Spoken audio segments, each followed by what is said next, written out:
जी तो व्यवस्था आज का जो हमारा लेक्चर नंबर 1 है it's all about classroom management. तो सब्जेक्ट के वर्ड से ही आपको समझ में आ गया होगा कि आज हम किस चीज़ के बारे में डिस्कस करने जा रहे हैं। तो चलिए स्टार्ट कर लेते हैं।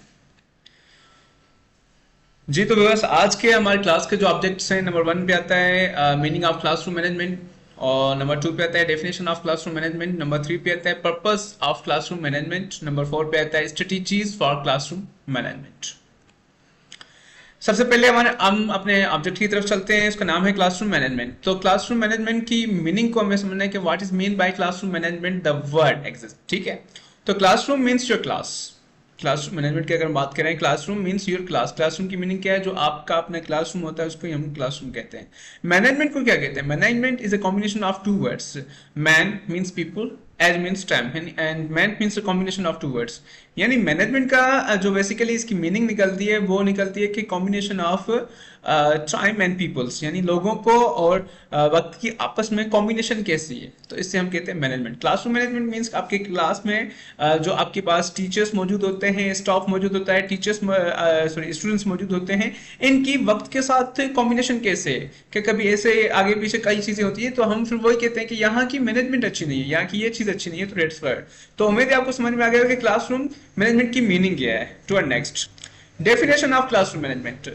अच्छा, अभी हमने लास्ट स्लाइड में मीनिंग समझी, अभी हम डेफिनेशन समझेंगे। Classroom management is way of organizing the resources students people kids and helpers so that the teaching and learning can process in effective and safe manner.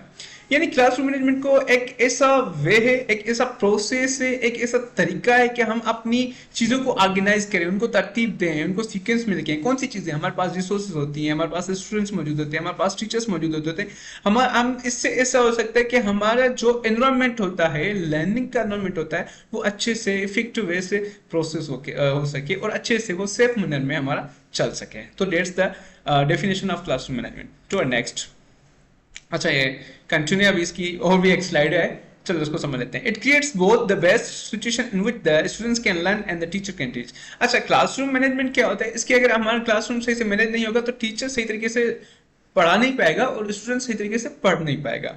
Produced and instructional techniques that are used to establish the classroom environment so that the learning can occur.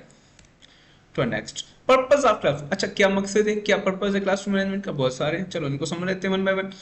Primary purpose of classroom management is to gain control of the classroom. सबसे basic primary purpose है classroom management का, वह यही है कि हम अपने class के अंदर जो है कंट्रोल को गेन कर सकें, यानी स्टूडेंट्स पे कंट्रोल कर सकें, हम अपने जो चीजें हैं उन पे कंट्रोल कर सकें।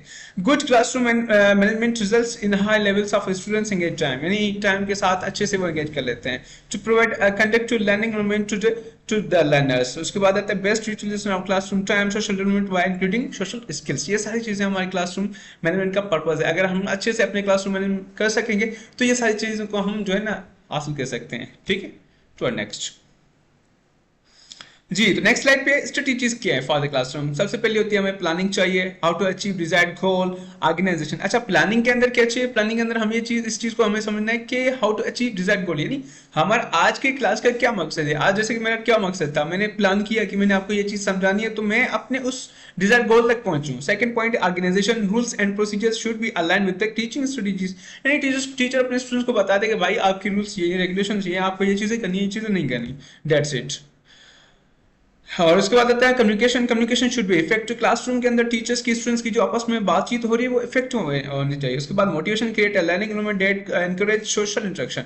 हमें ऐसा माहौल क्रिएट करना है कि हम एक दूसरे के टीचर के साथ, स्टूडेंट्स के साथ अटैच अच्छी तरीके से वो ना कम्युनिकेट कर सके।